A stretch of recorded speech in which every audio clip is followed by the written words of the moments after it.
Buenas tardes y bienvenidos a este encuentro en el que presentamos nuestras recientes publicaciones. Nos unimos a la versión 33 de esta Feria del Libro Digital 2021 que a través de las redes sociales y los canales digitales darán a conocer las novedades y promocionarán la lectura en el país. Este año la Universidad de los Andes presentará más de 90 novedades editoriales que desde diversas disciplinas y temáticas se suman al debate nacional y dialogan con la realidad mundial. Obras publicadas por profesores de las diferentes facultades y unidades académicas, traducciones, textos literarios y coediciones con otras instituciones constituyen el variado catálogo académico de Ediciones Uniandes y es el catálogo que presentaremos a los lectores en la Feria Internacional del Libro. Esta tarde, para mí es un placer presentar las recientes publicaciones de la Facultad de Educación. Se trata de la presentación del libro Lineamientos para diseñar y evaluar portafolios, guía práctica para el valor del trabajo académico en contextos universitarios. También presentaremos La voz del estudiante en la educación superior, un mundo por descubrir, y experiencias, huellas y reflexiones en la transformación de la práctica docente en la Universidad de Ibagué. Yo no voy a presentar a nuestros invitados, voy a darle la palabra al profesor Andrés Mejía, que es profesor asociado de la Facultad de Educación, quien moderará esta charla. Y antes de darle la palabra, solamente quiero invitar a las personas que están conectadas, a nuestras audiencias que nos siguen y que están allí permanentemente con nosotros, invitarlos a que consulten la página de la tienda de la librería Uniandes, librería.uniandes.edu.co, donde podrán encontrar estas recientes publicaciones de la Facultad de Educación y también podrán consultar estos libros en formato ebook a través de la plataforma digital ebooks.uniandes.edu.co. Entonces, Andrés, buenas tardes, muchísimas gracias por haber aceptado esta invitación y te doy la palabra. Bueno, muchísimas gracias, María Victoria. Pues nada, vamos a proceder entonces a hacer el lanzamiento, a tener unas conversaciones alrededor de estos tres libros y tenemos aquí a una autora o autor de cada uno de estos tres libros, ¿no? Vamos a comenzar por el libro, es un libro realmente escrito a muchas manos, pero es un libro compilado por María Teresa Gómez Lozano y Cristian Vinasco Castañeda. Este libro se titula, de manera creo yo muy sugerente, La voz del estudiante en la educación superior, un mundo por descubrir. Pues nada, vamos a comenzar a conversar un poquito sobre ese libro con María Teresa Gómez, que les presento aquí, que estamos muy contentos de tenerla aquí como gran compiladora y autora de este libro. María Teresa, yo quisiera arrancar, bueno, María Teresa, perdón, se me ha olvidado pues presentarla, ella ha sido profesora de la Facultad de Educación por ya bastantes años. Ha trabajado en varios frentes, creo que más recientemente sobre todo con la Facultad de Medicina, pero por supuesto en los asuntos de la educación. Eh, pero bueno, María Teresa, ahí nos contarás ahora un poquito más, pero yo quisiera eh, comenzar por aquí. Este es un libro donde hay varios estudiantes que son quienes realmente escriben los capítulos del libro. Entonces, y estos estudiantes se encargan de hablar de sus procesos educativos, de sus aprendizajes. ¿De dónde salió esta idea? Digamos, creo que es una idea muy novedosa, que sean los estudiantes quienes trabajan en la escritura, ¿no? En la escritura más allá de entregar sus trabajos, en la escritura sobre sus propios procesos. ¿De dónde salió esta idea? Bueno, muchas gracias. Andrés, esto empezó, digamos que en mis clases siempre trabajábamos en proyectos que tenían que ver con lo que ellos opinaban sobre sus clases, pero más que opinar, sobre propuestas que ellos tenían para sus clases, en las clases que recibían en las diferentes facultades de la universidad. Entonces siempre me llamaba poderosamente la atención eso, lo que ellos tenían que decir sobre los procesos, sobre todo educativos, pedagógicos, todo lo que tenía que ver con evaluación, con metodologías, cómo ellos aprendían. Y un día en una clase, eso siempre como que me rondaba en mi cabeza y yo decía, esto es triste que solo quede conmigo, o sea, en un trabajo que entregan, en algo que yo leo y ya hasta ahí voy, en algo que de pronto comento con mis compañeros de la facultad y hasta ahí terminaba. Un día, hace muchos años, en una clase de constructivismo y aprendizaje, yo tenía un estudiante que le costaba muchísimo trabajo trabajar en equipo. Yo decía, yo no sé qué voy a hacer con Santiago, porque trataba por un lado, trataba por el otro y no lo lograba. Y un día hablando de motivación en educación, Santiago levantó la mano y dijo, ¿puedo hablar de lo que es motivación en educación? Y yo, primero yo dije, claro, Santiago, párate y hablas. Y Santiago nos dio la mejor clase de motivación sobre lo que es la educación y la motivación para aprender de acuerdo a su historia de vida. En un salón que éramos en ese momento, yo creo que eran 20 estudiantes de diferentes profesiones, estaban estudiando diferentes disciplinas, no se oía un alma, mejor dicho. Y Santiago nos contó su historia de vida y nos contó cómo él decidió que lo único que podía cambiarle su vida y lo que él vivía pues en su colegio o antes de su colegio con todo lo que le pasó a su familia en un país como el nuestro, hizo que él decidiera que la única forma era la educación. Y estando en noveno o en algo así, en octavo, noveno, de lo que me acuerdo, a ellos en su familia les cambió la vida el terremoto de Armenia.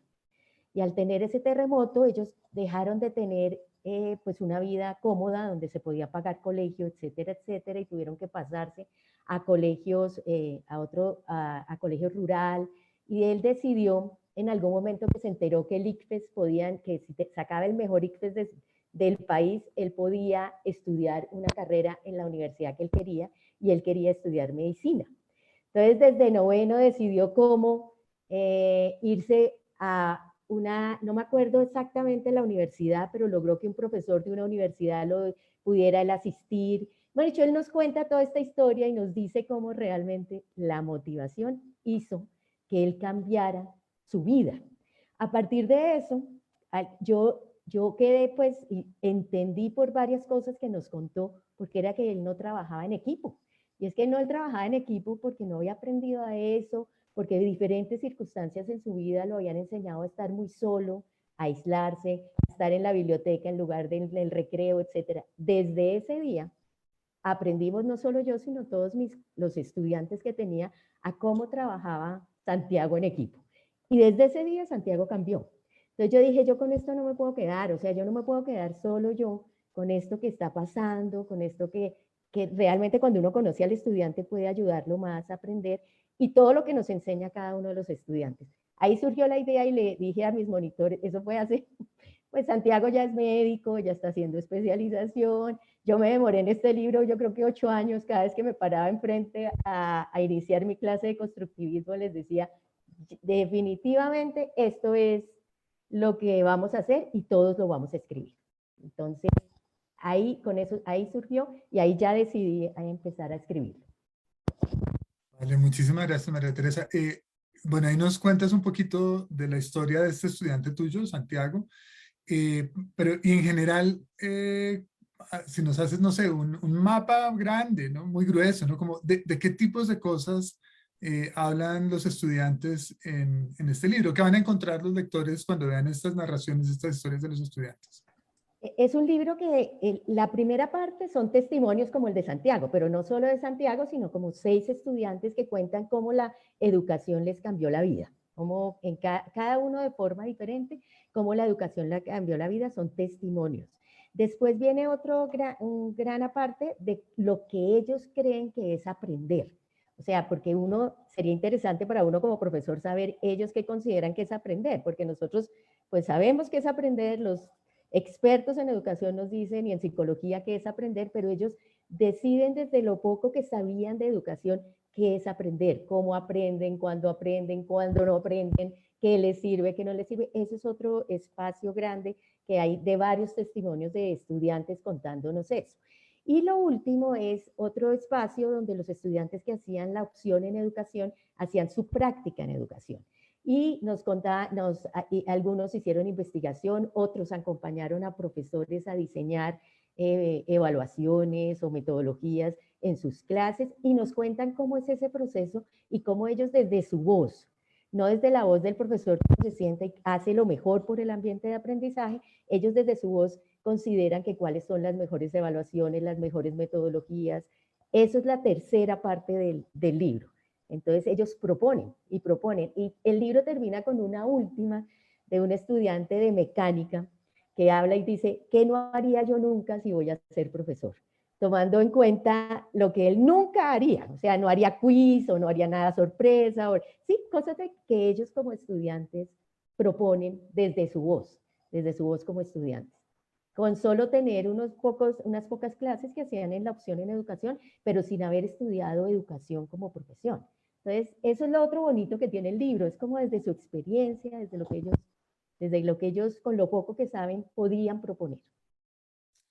Y eso es bien interesante porque siempre estamos acostumbrados a escuchar otras voces, la del estudiante prácticamente nunca, y esas otras voces a veces son de profesores, pero a veces inclusive ni siquiera, a veces son investigadores externos que van y miran los salones de clase Exacto. y ya. Entonces creo que eso es pues muy revelador, ¿no? Me encuentro.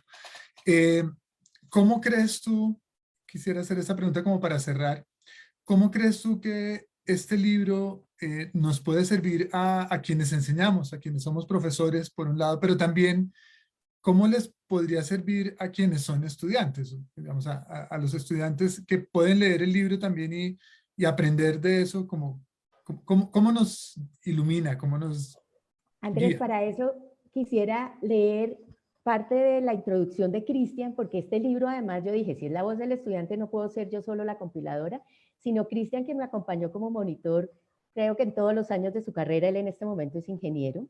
Entonces él escribe en su introducción lo que dice para los estudiantes y para los profesores, entonces quiero traerlo.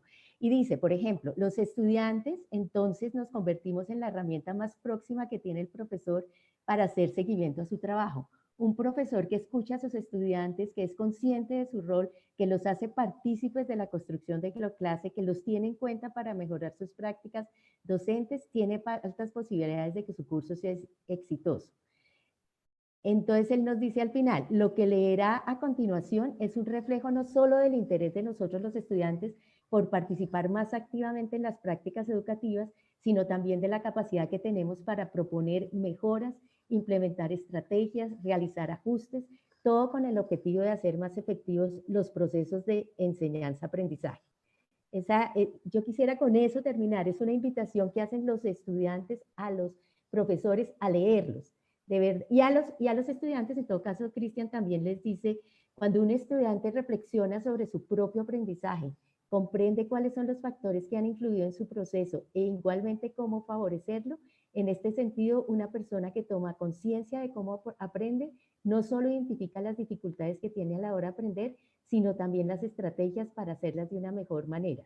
Un aprendiz que desarrolla una actitud crítica frente al aprendizaje tiene la capacidad de proponer soluciones efectivas a los problemas educativos, pudiendo así desempeñar un papel fundamental en la calidad de la educación. Entonces, Bueno, hay una invitación tanto al estudiante como al profesor. Y siempre al estudiante en tono propositivo para que el profesor nos escuche. Vale. Muchas gracias, María Teresa. Yo creo que este libro está llenando un vacío súper clave. Pues bueno, no, seguramente no lo puede llenar, pero contribuye, ¿no? A avanzar en eso que necesitamos hacer mucho más, como lo dicen ustedes desde el título, es un mundo por descubrir, ¿no? Entonces, pues muchas felicitaciones y muchas gracias por haber hecho ese trabajo. Bueno, voy a pasar entonces al segundo libro. Este es un libro escrito por Gary Cifuentes, que nos acompaña hoy. Él es profesor de la Facultad de Educación. Hay varios temas de trabajo sobre los cuales ha estado investigando, haciendo proyectos, uno de los cuales, por supuesto, es el tema central de este libro. Él escribe en conjunto con Luisa Fernanda González. De pronto Gary ahora nos puede contar un poquito más sobre también Luisa Fernanda, así como María Teresa nos habló sobre su co-compilador, coeditor, que es Cristian. El libro de Gary Cifuentes y Luisa Fernanda González se titula Lineamientos para diseñar y evaluar portafolios, guía práctica para valorar el trabajo académico en contextos universitarios. Entonces, no sé si Gary de pronto puede comenzar contándonos también un poquito sobre su coautora, Luisa Fernanda, como para presentarla, y a continuación yo le haré algunas preguntas para conversar. Claro que sí, muchas gracias, Andrés. Este libro lo escribimos con Luisa Fernanda González. Ella es estudiante doctoral en la Facultad de Educación. Con ella hemos hecho un trabajo muy interesante de investigación sobre el cual se basa este libro, porque básicamente lo que hacemos es recoger toda una experiencia de trabajo, de acompañamiento de los profesores para diseñar sus portafolios, y ella de alguna manera pues fue una pieza clave, digamos, para tratar de entender qué significaba sistematizar toda esta experiencia, pero sobre todo apoyar un proceso de investigación sobre el uso del portafolio para la evaluación del profesorado. Entonces, Luisa fue asistente de investigación de este proyecto, y vimos la necesidad de volverlo un libro, porque precisamente veíamos que era interesante que un público más amplio, no solamente en Colombia, sino en Latinoamérica incluso, pudiera aprender de esta experiencia. Así que está en clave de no lo que se hace o lo que ocurrió en un contexto como la Universidad de los Andes, sino algo que le puede llegar a servir a muchos contextos universitarios y a profesores universitarios. Vale, muchas gracias, Gary. Sí. Yo quisiera de pronto comenzar hablando un poquito sobre un concepto que se trabaja en el libro, que es el concepto de lo que se llama en inglés scholarship, eh, que es, si bien lo entiendo, digamos, nos remite, claro, puede haber diferentes interpretaciones de la idea de scholarship, pero de todos modos la idea misma nos remite como una manera de entender ese trabajo académico de profesores universitarios, ¿no? Entonces quisiera como que nos contara un poquito sobre ese concepto, qué implica trabajar con la idea de scholarship, como la manera de abordar la idea del trabajo académico de los profesores universitarios. Vale, Andrés. Siempre me gusta trabajar desde un marco más bien filosófico, creo que usted también, y los filósofos trabajan por problemas. Así que este libro, aunque pareciera desde el título muy técnico, realmente trata de inscribirse en toda una serie de disputas o tensiones que hay en el campo, digamos, de la evaluación del profesorado. Y una de las tensiones más grandes es precisamente cómo evaluar integralmente, justamente, de manera más transparente, lo que hace un profesor universitario, que a veces es una caja negra. Se cree que el profesor universitario es alguien que está encerrado en su torre de marfil, y pues sí, algunas veces. Se cree que el profesor universitario solamente enseña, pero no investiga, o investiga, pero a raticos enseña, pero lo más importante es que lo que investiga, que no hace labores administrativas, y resulta que hace todo eso y mucho más. Entonces, abrir esa caja negra, como dirían algunos críticos de los estudios de ciencia y tecnología, esa caja negra de lo que es ser un académico, es un poco el pretexto de este libro. El portafolio es un artefacto precisamente para abrir esa caja negra del trabajo académico, que en inglés se llamaría scholarship, ¿cierto? Ernest Boyer es pues una persona muy importante del siglo pasado que trató de entender en sus estudios y reportes qué era eso de ser un profesor universitario y abrir esa caja negra, ¿cierto? Distinguiendo tipos de scholarship o tipos, digamos, de trabajo académico. Entonces, lo que hacemos en este libro con Luisa es tratar de precisamente mostrar que el portafolio puede ser un mecanismo para hacer visible el trabajo que hace un profesor, y haciéndolo visible, generar mecanismos más transparentes y robustos para evaluar o valorar ese trabajo académico. Entonces, digamos, detrás de la idea del scholarship no es solamente un afán docto por mostrar un concepto, sino es la necesidad de entender la complejidad, la heterogeneidad de labores, ¿cierto? La docencia es como lo más reconocido, la investigación también, pero también estas labores que son también, digamos, muy difusas a la hora de tratar de entender qué hace un profesor cuando trabaja, como por ejemplo lo hace Irma, con las comunidades hacia afuera, ¿cierto? Todo este Research-Based Community, ¿qué significa que lo que hace un profesor hacia afuera tiene impacto? ¿Cierto? ¿Qué significa que lo que hace un profesor hacia adentro en la institución tiene impacto y relevancia? ¿Cierto? Toda esta participación en grupos digamos, de comités, de dirección de programas, de parte, digamos, también administrativa, tiene algún valor, y cómo se integran esas tres facetas, ¿cierto? Entonces, detrás de la idea del scholarship está también tratar de visibilizar la complejidad del trabajo del profesor universitario, y al mismo tiempo el portafolio debería ser una manera de hacer visible eso, esa complejidad del trabajo de un profesor universitario. Vale, muchas gracias. Ahora que usted menciona esa idea de como hacer visible todos esos elementos que pueden ser muy heterogéneos, ¿no? Sí. En el trabajo académico de un profesor universitario. no sé si nos pueda contar, esto es un poco pues, un anticipo para los lectores, ¿no? Sí. Pero es de qué manera los portafolios logran hacer eso, logran dar esa visibilidad, que otras formas, digamos, otros recursos o esquemas de evaluación tradicionales de pronto no lo permiten tanto. No sé si nos pueda contar un poquito. Sí, cuando le estaba mencionando de estas responsabilidades, pensemos en la docencia. Usualmente, y no solo en la Universidad de los Andes, sino en general, se suele valorar el trabajo, digamos, que hace un profesor en clase desde una encuesta de percepción de los estudiantes. Y eso es muy importante porque en clave de lo que dice María Teresa, hay que darle voz a los estudiantes. Y en ese sentido, los estudiantes tienen algo que decir sobre nuestra práctica. Pero precisamente se ve que muchas veces lo que muestran estas encuestas son una percepción de ciertas facetas del profesor en el aula, bajo ciertas reglas de juego, cómo percibir al profesor y su trabajo, pero se dejan de lado muchas otras facetas y muchas otras cosas que están como detrás bambalinas. Entonces, en el trabajo que hemos hecho estos 4 años ya de acompañar a profesores a hacer su portafolio, ha sido interesante precisamente leer portafolios donde un profesor pone de manera visible todo lo que está detrás del bambalinas de hacer una clase, ¿cierto? De planearla, de implementarla, de aprender de esta experiencia, de mejorarlas. Entonces creo que el portafolio puede llegar a ser visible esos matices de lo que sería algo tan complejo como es la práctica docente.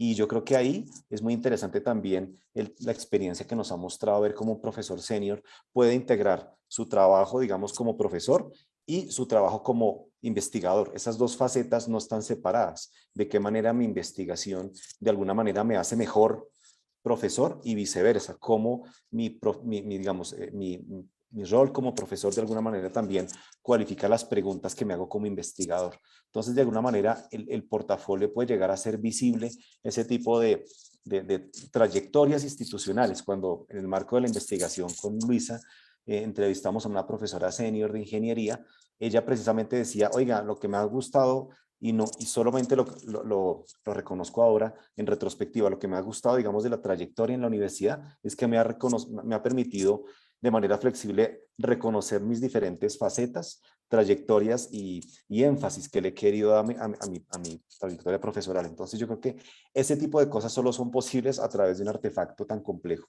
como el portafolio, porque el portafolio no es otra cosa más que hacer visible y reflexionar sobre las cosas que yo he hecho. Es de alguna manera un volver sobre sí, si lo dijéramos Foucaultianamente, es ¿por qué no una tecnología del yo? Una forma de volver sobre sí. Es una forma de preguntarse quién soy yo, cómo he llegado a ser el que soy, para decirlo Foucaultianamente, y cómo puedo llegar a pensar distinto.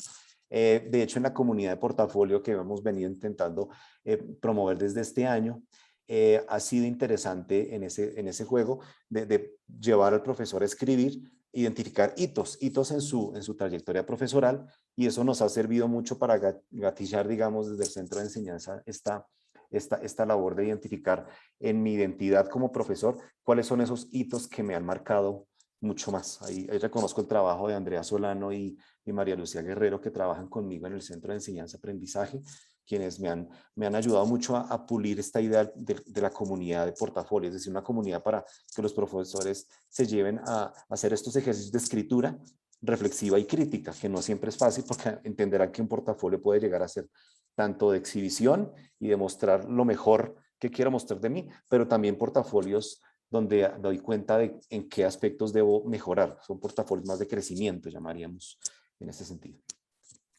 Vale, creo que es pues, bien interesante esa idea de portafolio de crecimiento, que es diferente a querer como vender, supongo yo, una imagen bonita, ¿no? O algo así, Ajá. ¿no?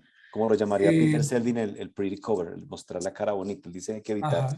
mostrar la cara bonita. Sin embargo, pues no satanizamos eso en los acompañamientos que hemos hecho y en el libro lo decimos. El portafolio de exhibición está bien. Cuando usted se presenta a un ordenamiento, a una institución, a un trabajo, pues no va a mostrar lo peor de usted, va a mostrar lo mejor que sabe hacer. Y esa tradición de los arquitectos y diseñadores proviene de ahí. Esos portafolios profesionales muestran lo que usted sabe hacer muy bien, pero también hay que acompañarlo de este portafolio de crecimiento, por supuesto. Claro, y yo supongo que una más rica práctica de cultivo de sí mismo, una tecnología del yo, probablemente tendría que partir un poco de ese reconocimiento de de mi imperfectibilidad, Exactamente, de mi vulnerabilidad de alguna manera también. exactamente. Gary mencionó hace un momento como experiencias con profesores y profesoras en la Universidad de los Andes. Dice que llevan trabajando un cierto tiempo, como unos 4 años, me pareció entenderle. Correcto. Entonces, no sé, nos podría contar muy brevemente un poquito sobre esa historia de cómo se ha llevado a cabo este proceso de trabajo con los portafolios en la Universidad de los Andes, que es un proceso que usted ha liderado de alguna manera, ¿no? Sí, digamos que lo interesante es que este libro puede llegar a ser visto como una sistematización, igual que el anterior libro de lineamientos para investigar e innovar innovaciones fue producto de sistematizar la experiencia de contacto con los estudiantes que tenía de posgrado al respecto. Entonces, sí, este libro recapitula una experiencia de 4 años donde hay un interés por parte, digamos, de la universidad, de la Facultad de Educación, de la Vicerrectoría Académica, por tratar de, digamos, de hacer que los profesores mejoraran, cualificaran sus prácticas. Entonces, el estatuto del 2015, a diferencia del 2005, ya comienza a ser visible que la innovación puede ser innovación educativa, que uno puede investigar sobre sus prácticas, un tema que le interesa mucho, por ejemplo, también a Irma. Y es posible, dice el estatuto, que uno puede utilizar un protocolo de evaluación como el portafolio. Entonces, comienza esa idea a rondar, comenzamos a liderar este tema de los módulos para acompañar a profesores y en esa idea pues hemos durado 4 años haciendo estos módulos acompañando a los profesores, pero la idea del libro surge un poco precisamente viendo que es posible tratar de mostrar una faceta distinta del portafolio. Siempre en la literatura se refería a los portafolios de docencia, pero no necesariamente hay mucha literatura en español sobre el portafolio académico, aquel que engloba docencia, investigación y servicio, desarrollo institucional. Usted encuentra mucha literatura en español sobre portafolios de docencia, pero muy poco sobre portafolio académico y realmente la literatura es fuerte en decir el portafolio debería ser solo para efectos de mejoramiento y eso es una política clara, digamos un consenso casi hegemónico lo llamaría yo. Aquí nos damos la pela de decir no, también puede llegar a ser un mecanismo interesante, robusto, basado en evidencia, para que el profesor no solamente mejore sus prácticas, sino sea evaluado. Eso es una apuesta, porque de nuevo la literatura ha dicho que el portafolio debe ser preferentemente para procesos, digamos, de mejoramiento y reflexión. Entonces, esa es la apuesta que hacemos en este libro, recoge la experiencia de esos 4 años de trabajo con los profesores y pretende tener 2 públicos, el profesor que quiere hacer un portafolio y el comité que lo pretende evaluar, que es un tema en donde en la Universidad de los Andes estamos entrando y es la posibilidad de que un comité de evaluación reciba un portafolio y sepa cómo valorarlo. Eso no es una tarea fácil. Este libro no pretende dar la plantilla, no da una matriz, una rúbrica, no dice así es como usted tiene que evaluar la docencia, pues eso sería muy problemático, pero sí da condiciones o pistas organizacionales. ¿Cómo se debería conformar estos comités? ¿Qué deberían tener en cuenta? ¿Cuáles son esos referentes que hay en la literatura? Y esto de la evaluación no es un tema fácil, o sea, en el trabajo de acompañamiento de los profesores estos 4 años nos hemos dado cuenta que es un trabajo, pues la evaluación siempre es política y es un tema además delicado. ¿Cómo un profesor recibe una retroalimentación? El lenguaje con el que recibe esa evaluación no siempre es bien recibido. Entonces, yo creo que hay todo un trabajo, no solo para el profesor que hace un portafolio, sino para, digamos, alfabetizar o trabajar con los comités para que sepan muy bien qué significa recibir el trabajo de un profesor y evaluarlo de la mejor manera. Yo creo que es todo un trabajo de alfabetización que estamos todavía pues digamos, muy superficialmente adelante en el tema. Hay mucho que explorar. Yo siento que los comités aún existe esta tradición de chequear, de listar, de hacer, digamos, una lista de logros y chequeo de papers, pero todavía no hacemos una evaluación integral, una deliberación cuidadosa, viendo estas 3 responsabilidades.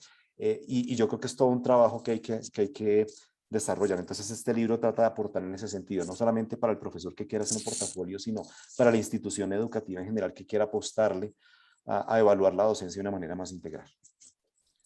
Y eso, creo que eso último que menciona a mí me llamó mucho la atención, ¿no? Como, no, entonces no es solamente, digamos, un portafolio que tiene un portafolio que recoja lo mío, sino reconocer que un portafolio es un instrumento, un dispositivo que finalmente tiene una circulación, un uso, una interpretación en unos sistemas más amplios, ¿no? Que son finalmente sistemas no solo académicos, sino son sistemas políticos también. Exactamente. De hecho, Creo esa es la razón que por la cual la tesis, qué pena Andrés, la tesis, una de las tesis centrales del libro es que el portafolio es una herramienta de deliberación. Es decir, portafolio no nos va a resolver todos los problemas de la evaluación del profesorado, sino que es un pretexto para que haya deliberación basada en evidencia. Y es tomarnos en serio la heterogeneidad de las cosas que hace un profesor. Entonces, sí es un mecanismo que sirve para deliberar, para dar razones, para que yo pueda hacer un plan de trabajo y pueda comunicarme con mi organización, con mi universidad, qué cosas me faltan a mí y qué cosas puede condicionar o darme materialmente la universidad donde yo trabajo para poder desarrollarme profesionalmente, pues creo que ese es el sentido más interesante que ofrecemos en este libro, el portafolio como una herramienta pues de deliberación democrática, digamos, de dar razones sobre lo que hacemos y cómo mejorar. Es un poco la idea. bueno, vale. Muchísimas gracias, Gary. Con eso creo que cerramos esta presentación de este libro sobre portafolios para evaluación del trabajo académico. Muchas Y gracias. quisiera entonces ahora sí ya pasar al tercero de nuestros libros que vamos a presentar en esta tarde de hoy, que es un libro que tiene una cantidad de autores enorme. El libro se titula Experiencias, huellas y reflexiones en la transformación de la práctica docente en la Universidad de Ibagué. Tenemos aquí a Irma Flores, que es una de las autoras de este libro. Voy a leer los nombres de todos los autores que obviamente no me podía haber aprendido. Bueno, no obviamente, pero que no me podía haber aprendido, era difícil haberme aprendido antes. Entonces está Irma Alicia Flores, Carola Hernández, María Teresa Gómez, que también es autora, compiladora de uno de los libros que ya presentamos. María Fernanda Aldana, Eduardo Escayón, Karen Prieto, Nidia Chaparro, Nikiret Flores, Alexander Cortés, William Londoño, Ángela Lopera, Carlos Lugo, Darío Martínez, Blanca Miriam Salguero Londoño y Nidia Roa. Entonces, bueno, muy bienvenida Irma. Irma es profesora de la Facultad de Educación también de la Universidad de los Andes. Actualmente Irma está trabajando pues ya por un buen tiempo, sobre todo como en muchos asuntos de trabajo con comunidades, investigación, acción participativa, y tú nos podrás eventualmente contar un poquito más de eso y finalmente esto cómo se relaciona también con este libro y con este proyecto, sobre el cual también quisiera que nos contaras un poquito del el contexto. Digamos, este es un libro que habla, como bien lo plantea el título, de una transformación de la práctica docente en un contexto particular, en un caso particular que es el caso de la Universidad de Ibagué, y es un caso en el cual, en una situación en la cual se hace una reforma curricular, y dentro de ello pues ocurre este proceso de transformación de la práctica docente. No sé si puedas también contarnos un poquito de ese contexto en el que ocurre este proceso, Irma. Bueno, muchas gracias Andrés y buenas tardes a todos. Pues sí, este libro primero tiene muchos autores porque precisamente desde donde está desarrollado toda la idea del trabajo que hicimos con la Universidad de Ibagué, fue la idea de reconocer a todos los participantes en la investigación. Respecto al contexto y lo que tú preguntas, pues el contexto en el que se hizo esta investigación fue la Universidad de Ibagué. Es una universidad regional que tiene una trayectoria muy importante en el sentido de reconocer la oportunidad de que sus profesores se vayan calificando cada vez más. Y como parte de la reforma académica que inició en el 2012 aproximadamente, en esa época inició la reforma, una de las propuestas era empezar a trabajar en la posibilidad de que los docentes hicieran investigación sobre su propia práctica, porque la apuesta justamente de esta reforma está pues asentada en la importancia de cómo los docentes en el aula transforman también la institución educativa, ¿no? Entonces, en ese sentido, la Universidad de Ibagué buscó a la Universidad de los Andes, en ese momento al Centro de Investigación e Información en Educación CIFE, antes de que fuera la Facultad de Educación, y nos pidió que hiciéramos un proyecto de transformación de las prácticas académicas de los docentes. En la lógica de ese proyecto fue que se gestó esta investigación. Y la idea inicial de hacer esta investigación era poder dar cuenta de cómo justamente se estaba haciendo esa formación de los docentes, pero que no era solamente la formación para que tuvieran más recursos para desarrollar en el aula, sino además que lo hicieran desde la perspectiva de analizar cómo lo estaban haciendo en ese momento. Y la mejor manera era desarrollarlo desde la investigación-acción. Esto fue parte de un proceso de formación que iniciaba con esta idea de la investigación-acción y pasaba por varios momentos en donde ellos, a través de la reflexión de su práctica, iban introduciendo mejoras en términos metodológicos, estratégicos, didácticos, de evaluación. Y pues el resultado de esto se cristalizó en algunos de los artículos que componen este libro. Adicionalmente, pues la idea era también hacer una sistematización de todo este proceso para poderlo mostrar a otras universidades y dar cuenta de todas las posibilidades que tiene esa formación que se le puede dar a los docentes, pero sobre todo ese proceso de investigación continua en el aula, que obviamente pues lo que hace es perfeccionar y mejorar los procesos educativos. Entonces, en ese sentido, pues este trabajo, adicionalmente, esto es la muestra de lo que trabajamos durante 5 años con la Universidad de Ibagué. O sea, este es el inicio de lo que se desarrolló. Estuvimos 5 años trabajando con ellos en la transformación y en el desarrollo pues, de esa propuesta y esa apuesta curricular nueva que tenía la universidad. Entonces, y pues como te repito, pues todos los que estuvimos ahí, todos los que trabajamos ahí, yo dirigí ese proyecto, pues todos somos autores. Ahora, es muy importante mencionar por qué es esta relación entre universidades, porque de alguna manera el trabajo que se venía haciendo en la Universidad de los Andes, pues tenía también ya una trayectoria en términos de formación de docentes y de formación de docentes en investigación-acción. Entonces, por eso nos piden nos solicitan esa colaboración y de alguna manera esto también tiene que ver con la investigación-acción participativa y todos los procesos de colaboración entre comunidades, ¿no? Y en ese sentido, pues como comunidad, la Universidad de los Andes estaba colaborando también con el proceso de transformación y de reforma de la Universidad de Ibagué. No sé si... Muchas gracias, Irma. Sí, no, creo que está bien claro el contexto en el que ocurre este proceso. Muchas gracias. Ahora que estabas hablando, como que pude hacer conexión con algo que encontré en el libro y es que me pareció bien interesante y es, creo que uno puede ver que no se trata de un montón de procesos aislados de investigación-acción de cada profesor o profesora en su aula de clases haciendo un trabajo para sí misma, por sí misma o por sí mismo, sino eso es parte de un proyecto que es colectivo, ¿no? Que tiene que ver con la universidad en general, pero digamos es un proyecto colectivo con los profesores y las profesoras que trabajaron aquí en este proceso. No sé si nos puedas contar un poquito sobre eso, sobre cómo logran hacer que haya una relación ahí, que haya una conversación, que no sea solamente procesos aislados. Ya.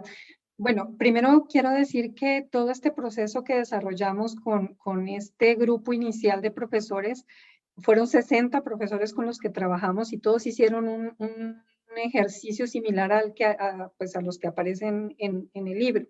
Lo que sucede es que no todos quisieron afinarlo para publicarlo. ¿Cómo interactúa todo esto? Bueno, primero, como mencioné al inicio, pues esto es una reforma curricular. Entonces, esto tiene la intención de hacer transformaciones curriculares para toda la institución educativa. O sea, en educación superior, pues el currículo tiene unas características y disciplinarmente tiene diferencias, pero todos estaban orientados hacia un mismo objetivo, que era justamente transformar las prácticas para convertirlas en prácticas docentes centradas en el estudiante por competencias, y que precisamente alrededor de esto lo que se iba a generar era un cambio curricular de toda la universidad. Esto no se logró obviamente en un año, ni en lo que estamos presentando en este libro. Esto se logró en 5 años, y de hecho la Universidad de Ibagué sigue con una trayectoria de transformación y cambio impresionante. Es una universidad que puede crecer mucho, porque a esta apuesta le metieron toda la fuerza. Y este trabajo lo fuimos replicando durante 3, 4 años posteriores, pero adicionalmente también fuimos formando no solamente a los profesores para hacer la investigación en su aula, sino a otros profesores que formaran nuevos profesores dentro de la universidad. ¿Esto qué implica? Pues que se deja capacidad instalada en la institución de parte de nosotros para que eso se vaya replicando. Y en este momento, dentro de poco van a hacer el lanzamiento del Centro de Educación, que se gestó a partir de todo este trabajo que nosotros hicimos con la Universidad de Ibagué.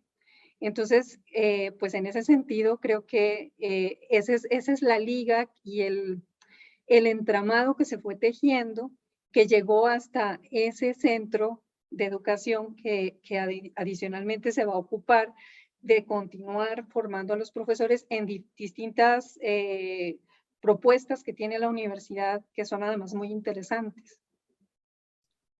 Ok. Y, digamos, hablando de estas, como de relaciones, ¿no? De relaciones que se establecen, que sugieren que estos no son trabajos sueltos.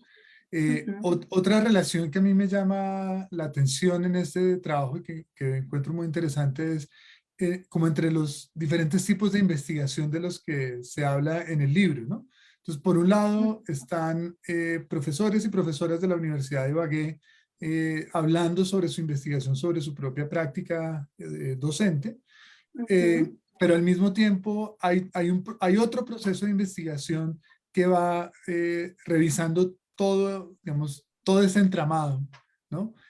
Cómo va ocurriendo, y que sistematiza de alguna manera este proceso en ese nivel más amplio. No sé si nos puedes contar un poquito sobre eso, cómo ocurrió, cómo se dieron esas relaciones ahí entre esos diferentes niveles de investigación, que yo creo que es muy interesante porque uno tiene miradas en varios niveles, ¿no? Como lector uno puede encontrar eso allí. Sí, pues cuando empezamos a ver la riqueza de lo que estaba sucediendo en todo el proceso que íbamos haciendo con los profesores, pensamos, pues particularmente yo dije, esto lo tenemos que sistematizar. Y con Carola Hernández dijimos, empecemos. Y entonces empezamos a recoger información en diferentes niveles. Por una parte, lo que estaba sucediendo con los profesores y lo que estaban haciendo en sus investigaciones particulares. Pero por otra parte, empezamos a recoger información de cómo estaba haciendo la experiencia de formación de los docentes, o sea, de estos docentes para poder hacer ese proceso. Y por otro lado, estábamos recogiendo información también de qué decían los estudiantes respecto a lo que sucedía en sus aulas con estas nuevas transformaciones que los profesores estaban haciendo. Y también estuvimos trabajando, o yo estuve trabajando muy directamente con la Vicerrectoría Académica de la universidad. Y en ese proceso también hicimos un recogido de información que nos permitió tener pues un barrido muy amplio de todo lo que estaba sucediendo a diferentes niveles, e incluso también poder hacer negociaciones para que los profesores pudieran tener tiempo de hacer ese tipo de investigación, porque muchas veces lo que sucede con esta cuestión de la investigación-acción es que los profesores no se comprometen a eso porque necesitan tiempo. la universidad fue consciente de este aspecto y entonces la vicerrectora con el trabajo que se fue haciendo con ella y la investigación que se fue haciendo con ella misma fue llegando a la conclusión de que era necesario darles tiempo a los profesores para que pudieran hacer esos procesos de investigación-acción.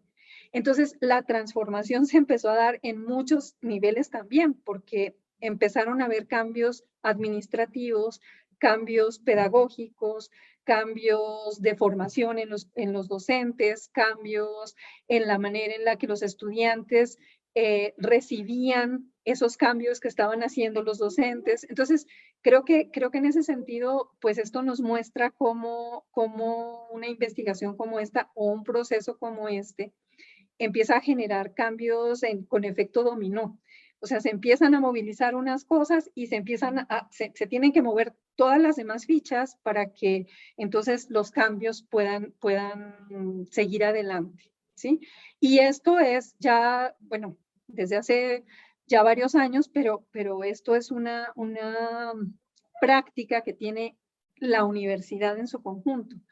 Esta, por ejemplo, lo que después sucedió fue que los profesores de la universidad empezaron a formar, los que ya estaban formados con lo que nosotros hicimos, empezaron a formar nuevos profesores de la misma universidad.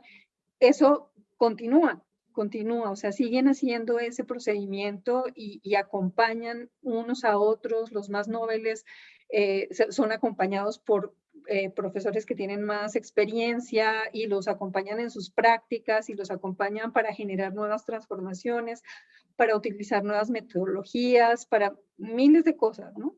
Entonces, creo que en ese sentido, pues un proceso como este lo que genera además es comunidad, o sea, el reconocimiento de la institución educativa como una comunidad que además puede crecer conjuntamente en colaboración y que pues puede estar apoyada por una institución que tiene más experiencia con toda la intención de que eso se vaya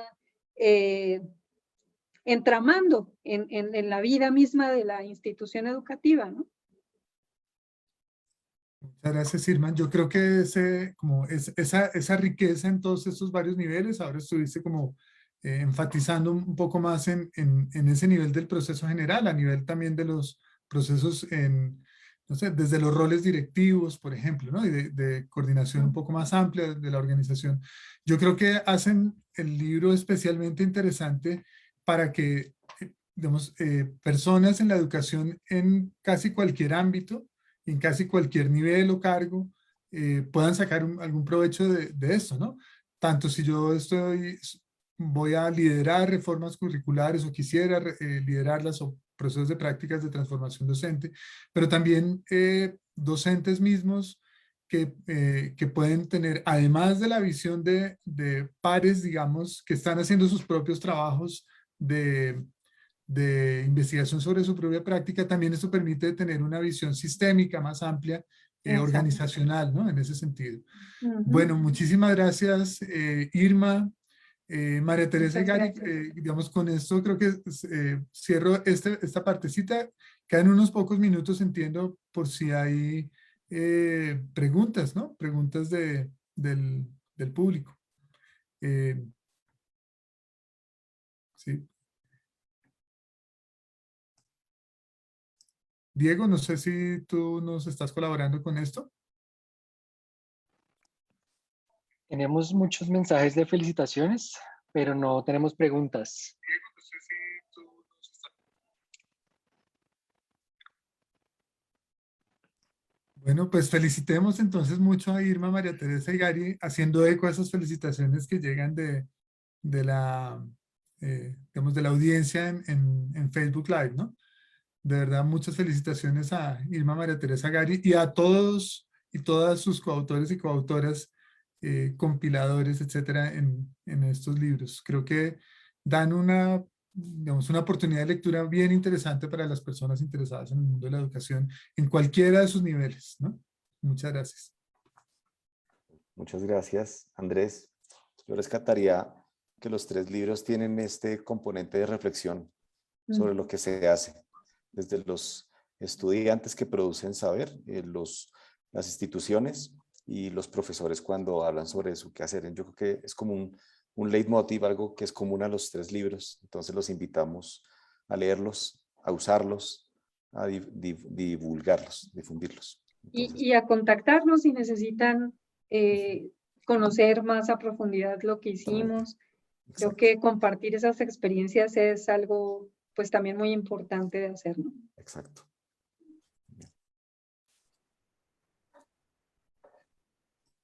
De pronto no sé si Diego, no sé si tiene los enlaces para acceder a los libros, o bueno, sería interesante como que en el chat queden, si no lo tienen ya, pues para que se enteren cómo conseguirlos vía digital o físico. Eso me parece que es útil. Sí, en el chat de Facebook quedaron publicados todos los Genial. libros disponibles para comprar tanto en la librería de la universidad como en ebook. Sí, Incluso también librería Siglo también nos está escribiendo que también se sí, consiguen en la librería Siglo. buenísimo. Y siguen llegando los mensajes de felicitaciones. Entonces, Súper. muchas gracias. Un gran evento, una gran conversación. No sé, María Victoria, si quieras cerrar con una invitación al siguiente evento de Ediciones Uniandes.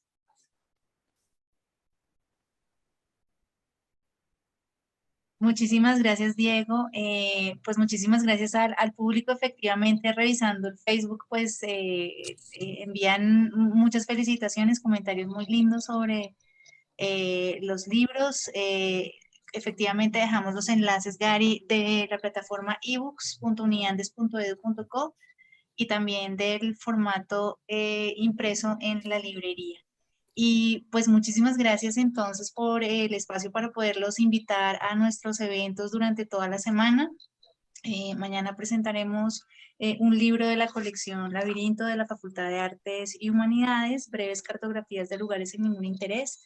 Los esperamos entonces mañana a las 5 de la tarde para escuchar al autor Marsilio Franza Castro, autor brasileño, que nos va a contar un poquito de cómo se realizó esta magnífica novela brasileña. Entonces, muchísimas gracias a todos por su compañía y los esperamos mañana. Hasta Muchas luego. gracias. Hasta luego. Gracias. Andrés, Luego. muchas gracias. Gracias, No, Andrés. muchas Gracias, gracias. Andrés. Hasta Gracias, luego y Gary. muchas Gracias, felicitaciones. Mariate. A todos. Gracias, Diego. Muchas gracias.